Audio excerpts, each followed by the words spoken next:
सावकारी त्रासामुळे एका व्यक्तीने टोकाचे पाऊल उचलण्याचा प्रयत्न केल्याचा प्रकार उघडकीस आला आहे। 25 ते 26 जून दरम्यान चाकणजवळ नाणेकरवाडी या ठिकाणी ही घटना घडली। संतोष हरिभाऊ नाणेकर असे पीडित व्यक्तीचे नाव आहे। या प्रकरणी त्यांच्या पत्नीने चाकण पोलीस ठाण्यात फिर्याद दिली आहे।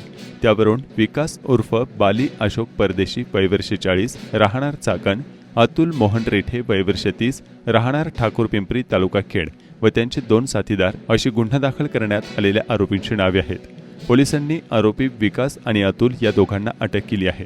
चाकण पोलिसांनी दिलेल्या माहितीनुसार संतोष यांनी आरोपींकडून व्याजाने पैसे घेतले होते। घेतलेल्या पैशांपेक्षा 4 पट अधिक पैसे त्यांनी आरोपींना दिले होते। आरोपींनी संतोष यांच्याकडून कोरे चेक देखील घेतले होते। 4 पट अधिक पैसे घेऊन देखील आरोपींनी आणखी पैशांची मागणी केली।